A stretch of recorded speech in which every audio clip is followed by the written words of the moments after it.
नमस्कार। हमारे इस खास बुलेटिन 2 बजे की 5 बड़ी खबरों में आप सभी का बहुत स्वागत है। मैं गरिमा श्रीवास्तव आपके साथ। इसमें पहली खबर दिल्ली से है, जहां पीएम आवास पर केंद्रीय कैबिनेट की बैठक हुई। प्रधानमंत्री नरेंद्र मोदी की अध्यक्षता में यह बैठक हुई है। आदर्श आचार संहिता लगने के बाद पहली केंद्रीय कैबिनेट की बैठक हुई है। वहीं दूसरी खबर नागपुर से है, जहां दत्तात्रेय होसबोले दोबारा आरएसएस के सरकार्यवाह चुने गए हैं। उनका कार्यकाल 2027 तक रहेगा। वहीं तीसरी खबर पीएम मोदी के आंध्र प्रदेश के दौरे को लेकर के है और चौथी खबर राहुल की भारत जोड़ो न्याय यात्रा से जुड़ी हुई होगी।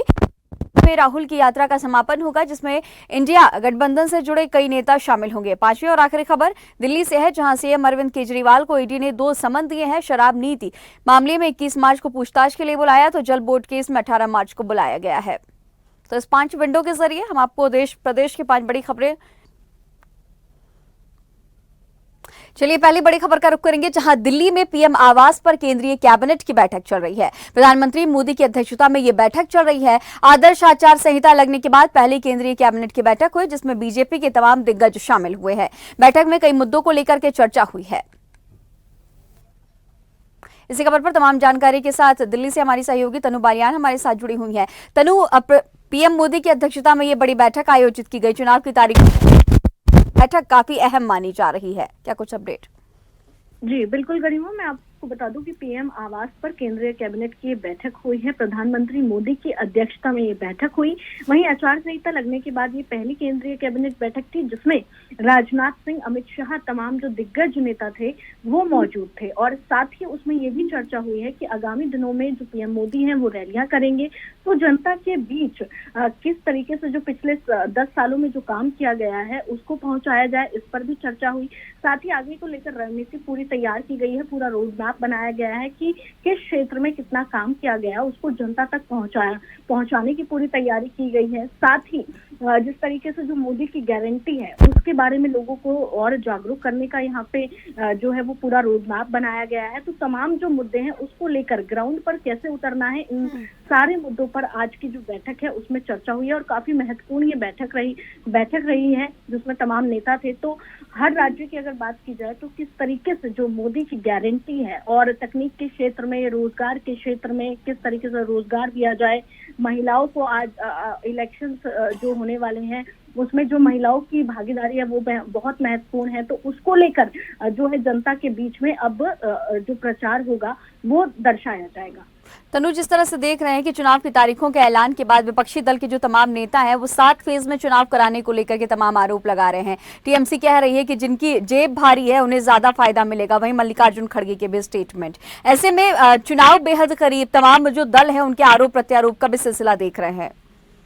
जी बिल्कुल गरिमा, जो आरोप प्रत्यारोप का जो सिलसिला है वो कल से ही जारी है। जैसे ही चुनाव तारीखों की जो घोषणा हुई उसके बाद ही वहीं जो खड़गे हैं उन्होंने बोला कि मोदी को प्रचार का ज्यादा मौका मिलेगा। वहीं टीएमसी ने भी ये बात कही है। तो जो तमाम राजनीतिक पार्टी है वो यही कह रहे हैं कि एक तो पहले चुनाव की तारीखों से जो ऐलान है उसमें देरी कर दी, और अब जो है वो मोदी को ज्यादा समय मिल सके इसलिए अब जो है वो इसको क्या कहते हैं, विपक्षी दल जो है वो ये बात कह रहे हैं कि प्रचार का ज्यादा मौका मिलेगा, ज्यादा समय मिलेगा।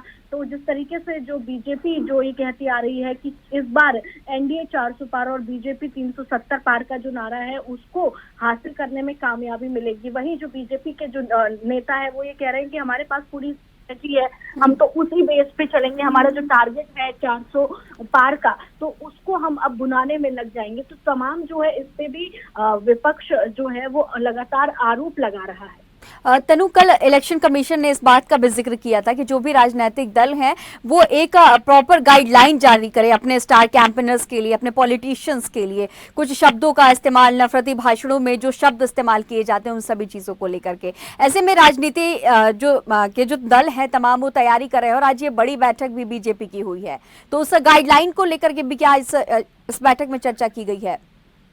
जी बिल्कुल, मैं बता दूं कि कल ही चुनाव आयोग ने कहा था कि हेट स्पीच जो है वो ना फैलाई जाए, नफरती भाषणों का इस्तेमाल ना किया जाए। वहीं सोशल मीडिया को लेकर भी जो है वो कहा गया कि सोशल मीडिया पे जो फेक न्यूज का प्रोपेगेंडा चलता है या फिर कुछ भी फॉरवर्ड किया जाता है, व्हाट्सएप यूनिवर्सिटी का खेल हम लोग देखते हैं, तो उस पर भी चुनाव आयोग ने बड़ा कड़ा रुख जो अपनाया था। इसको लेकर भी आज मंथन हुआ है कि किस तरीके से जो स्ट्रैटेजी है वो बनानी है कि जिससे कि जो हेट स्पीच है वो लोगों तक ना जाए, कि कोई भी ऐसी चीज चीज ना जाए जिससे कि जो पार्टी है उस पे गलत जो है वो असर जाए जनता के बीच में। तो आरोप प्रत्यारोप जो हम देखते आए हैं और हर बार हम देखते हैं, लेकिन अब जो है वो चुनाव आयोग ने भी हिदायत दी है कि थोड़ा संभल के आप चले, एक दूसरे पे आरोप प्रत्यारोप का जो सिलसिला है वो ना चलाए। और साथ ही अब हम ये भी देख रहे हैं कि ट्विटर का सबसे ज्यादा इस्तेमाल होता है, व्हाट्सएप यूनिवर्सिटी का, तो उसको लेकर भी कल हिदायत दी गई तो कि कोई भी ऐसा मैसेज जो है वो फॉरवर्ड ना किया जाए जिससे कि देश का जो माहौल है वो खराब हो। आप लोग आराम से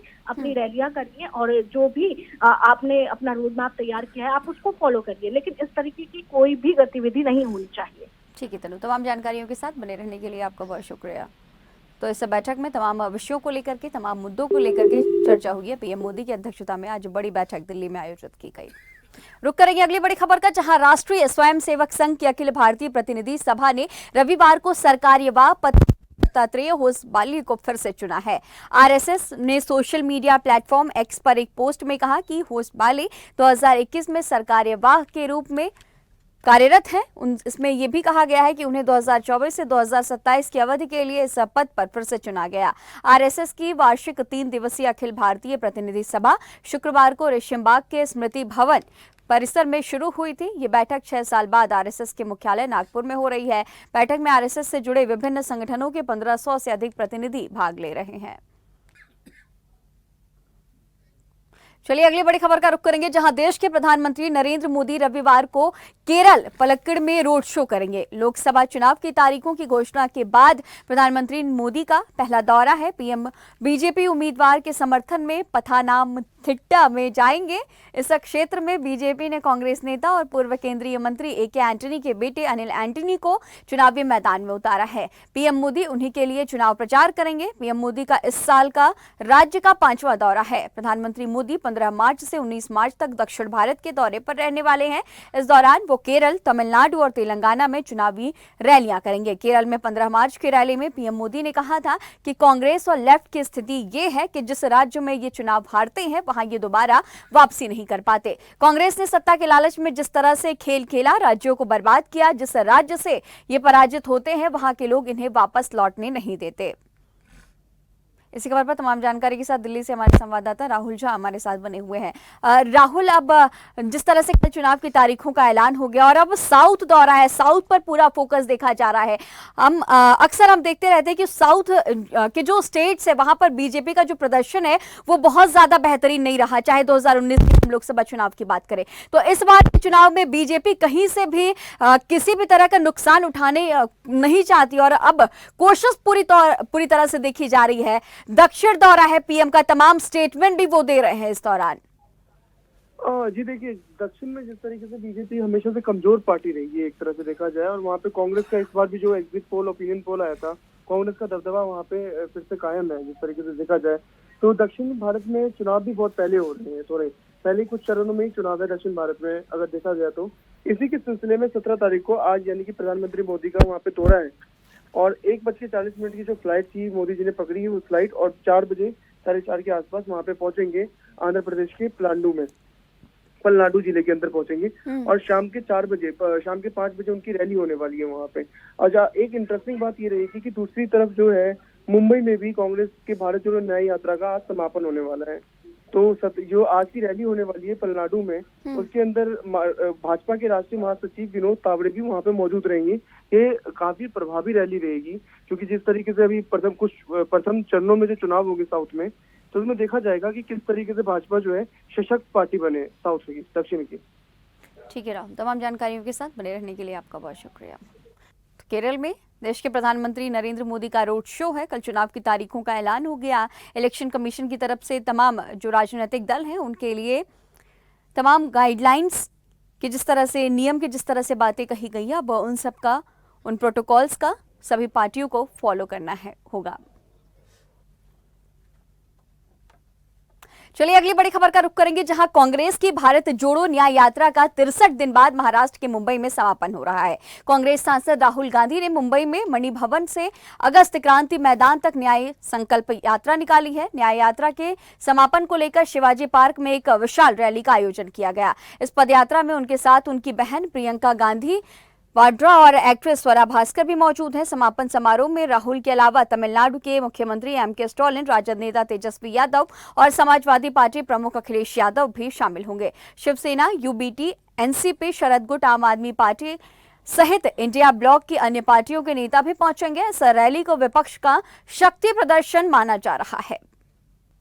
तो लोकसभा चुनाव से पहले बड़ा शक्ति प्रदर्शन आज मुंबई में देखने को मिलेगा, जहां कांग्रेस के भारत जोड़ो न्याय यात्रा अब महाराष्ट्र में समाप्त हो रही है और इस दौरान जो एनडीए गठबंधन है उसके तमाम जो दल हैं वो भी इस शक्ति प्रदर्शन में शामिल होंगे। अखिलेश यादव, शरद गुट और इसके साथ ही और भी तमाम जो नेता हैं, आरजेडी के नेता तेजस्वी यादव, वो भी इस बड़े शक्ति प्रदर्शन में शामिल हो रहे हैं।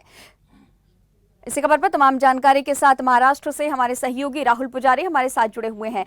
राहुल, देखिए अब भारत जोड़ो इस तरह से निकल रही थी, अब आज उसका समापन है महाराष्ट्र में और उसके साथ ही जो इंडी जो गठबंधन है उसके जो तमाम जो नेता हैं, तमाम अन्य अलग अलग दलों के नेता आज इस शक्ति प्रदर्शन में शामिल हो रहे हैं। लोकसभा चुनाव के मद्देनजर चाहे कांग्रेस ये बात कहती रही है कि वो जनता के बीच जा रहे हैं और जनता से बातचीत करने के लिए, उनकी परेशानियों को सुनने समझने के लिए इस यात्रा को निकाल रहे थे, लेकिन पूरी तरह से राजनीतिक यात्रा इसे माना जा रहा है और हम देख भी रहे हैं क्योंकि जिस तरह से तमाम जो दल है वो भी पहुंच रहे हैं।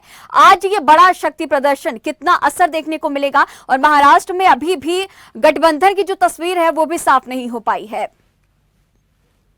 जी गरिमा, मैं बता दूं, जिस तरह से भारत जोड़ो न्याय यात्रा का समापन है, आज 7:30 बजे समापन होगा और मुंबई के अगस्त क्रांति मैदान में होगा। तो यहाँ दिग्गजों का, विपक्ष के जो जितने दिग्गज हैं सब एक साथ एकत्रित हुए और इस तरह से देखा जाए शक्ति प्रदर्शन है। इंडिया गठबंधन से एक शक्ति प्रदर्शन है। इसको देखते हुए देखा जा रहा है कि इनकी शक्ति, जिस तरह से एनडीए अपनी शक्ति प्रदर्शन कर रही है, उसको देखते हुए एक आखिरी मौका जो है वो मुंबई के अगस्त क्रांति मैदान में 7:30 बजे देखने को मिलेगा। और जिस तरह से 6,600 किलोमीटर की दूरी तय करने के बाद और 63 दिन की यात्रा का जो समापन मुंबई में हो रहा है और न्याय यात्रा को, तो उसको बहुत बड़े उससे देखा जा रहा है कि कांग्रेस के लिए शायद ये एक संजीवनी का काम करे। जिस तरह से राहुल गांधी ने पूरी यात्रा को पूरा भ्रमण किया है, हर जगह दुखद खबर मिली है, लेकिन मुंबई को देखा जाए तो मुंबई में एक सुखद खबर है कि उनकी सीटों का बंटवारा शायद कल तक हो जाए। और इसको देखते हुए कहीं ना कहीं अखिलेश यादव जो यूपी से गए पूर्व मुख्यमंत्री हैं वो आ रहे हैं, तेजस्वी यादव आ रहे हैं, कर्नाटक के सीएम आ रहे हैं, झारखंड के सीएम आ रहे हैं, शरद पवार होंगे, उद्धव ठाकरे होंगे, काफी दिग्गज नेता एक मंच पे देखे जाएंगे और उससे आज शक्ति प्रदर्शन भी होगा कि एनडीए गठबंधन को देखते हुए इंडिया गठबंधन की जो शक्ति प्रदर्शन है उसको देखते हुए कहीं न कहीं एक मैसेज जाएगा कि हम सब एक हैं और एक साथ लड़ेंगे। और महाराष्ट्र की जो सीटों के बंटवारा है उसका भी शायद समाधान हो जाएगा राहुल गांधी के कदम रखने पे। लेकिन अभी तक जहां जहां राहुल गांधी के कदम पड़े वहां कांग्रेस ही टूटी है, लेकिन पहले सुखद खबर है कि कांग्रेस टूट रही नहीं है। और देखा जाए कि जो 7:30 बजे आप देखना क्या शक्ति प्रदर्शन करते हो, क्या मंच से बोलते हैं राहुल गांधी। राहुल, जिस तरह से अभी आप जिक्र कर रहे थे कि ये जो बड़ा जो महाराष्ट्र है एक इकलौता ऐसा राज्य है जहां पर जो सभी जो गुट हैं वो एक साथ नजर आ रहे हैं, लेकिन ये लोकसभा चुनाव है, सभी राज्यों के एक जो जरूरतें हैं सभी राज्यों में वोटर्स की वो एक साथ देखा जाएगा क्योंकि परिणाम जो आने वाले हैं वो केंद्र के लिए आने वाले हैं। विधानसभा चुनाव होता तो एक बार माना जाता कि इनके लिए सुखद है, ऐसे में नुकसान भी अलग अलग राज्यों से देखने को मिलेगा। राहुल गांधी, बीजेपी के जो तमाम नेता है वो यही कहते हैं कि राहुल गांधी के जहां कदम पड़ते हैं वहां से बीजेपी को ही फायदा होता है। जी गरिमा, आप बिल्कुल ठीक करें, लेकिन कहीं न कहीं यहाँ पर जो जिस तरह से समीकरण बना है एनडीए गठबंधन और इंडिया गठबंधन का, तो कहीं न कहीं पहली बार बीजेपी अगर कोई है, अगर यहाँ पे सरदर्द बढ़ गई है बीजेपी के लिए, तो भी जिस तरह से मराठाओं की राजनीति की जाती है, शरद पवार मराठाओं की राजनीति करते हैं और उद्धव ठाकरे मराठाओं के सिंपैथी वोट कहीं न कहीं उद्धव ठाकरे की तरफ जा रहा है कि कहीं न कहीं एकनाथ शिंदे ने तोड़ के बीजेपी के साथ गवर्नमेंट बनाई। तो उसको देखते हुए विधानसभा का जो चुनाव को मद्देनजर रखते हुए लोकसभा में कहीं न कहीं इनको फायदा मिलेगा इंडिया गठबंधन को। तो उसको देखते हुए यहाँ पे शक्ति प्रदर्शन कर कोई ऐसा राज्य नहीं है जहाँ इंडिया गठबंधन को जरूरत से ज्यादा फायदा मिल रहा हो, लेकिन महाराष्ट्र ऐसी जगह है जो यूपी के बाद 80 सीट के बाद 48 सीट जो आती है, तो सबसे बड़ा राज माना जाता है सेकंड नंबर पे यूपी के बाद। तो उसको देखते कहीं न कहीं ये देखा जा रहा है कि इंडिया गठबंधन के लिए सबसे बड़ा प्लेटफॉर्म जो है वो महाराष्ट्र ही है, जो एनडीए को टक्कर दे सकती है। यहाँ इकट्ठे होकर वो शक्ति प्रदर्शन करते तो कहीं न कहीं ये देखा जाएगा कि लोकसभा चुनाव में कांग्रेस हो चाहे इंडिया गठबंधन के और भी दल हैं, उनको कहीं ना कहीं महाराष्ट्र से संजीवनी मिलने का आसार है। ठीक है, इस पूरे प्रदर्शन पर नजर बनाए रखिएगा। तमाम जानकारियों के साथ बने रहने के लिए आपका बहुत शुक्रिया।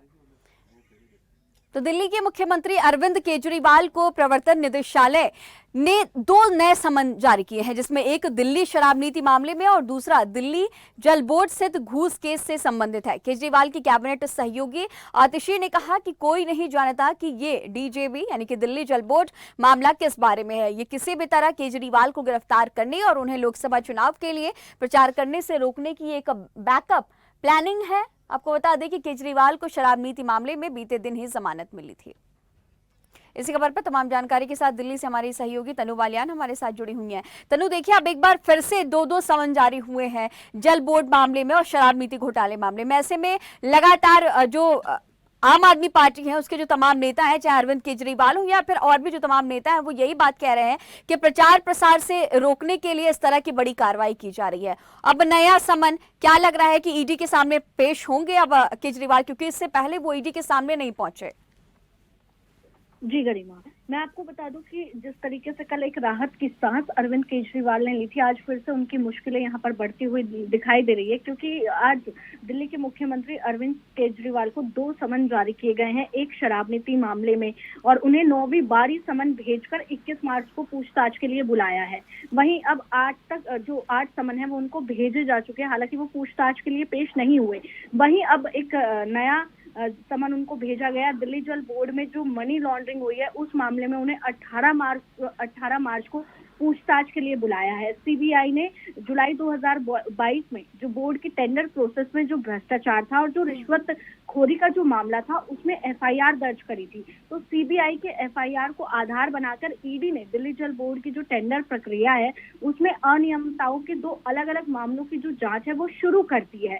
तो अब यहाँ पर आतिशी जो है वित्त मंत्री, उनका भी बयान सामने आया कि जो बीजेपी है वो ये चाहती है कि चुनाव प्रसार अरविंद केजरीवाल ना कर पाए और उससे पहले ही उनको जेल में जो है वो डलवा दिया जाए। तो तमाम जो वो आरोप है आतिशी ने आज लगाए हैं। उन्होंने ये भी कहा है कि केजरीवाल अंदर वो यही चाहते हैं, कानून से कोई मतलब नहीं है, जस्टिस से, इन्वेस्टिगेशन से कोई मतलब नहीं है, मोदी जी को बस एक चीज से मतलब है कि कैंपेन को रोको और अरविंद केजरीवाल को गिरफ्तार करवा लो।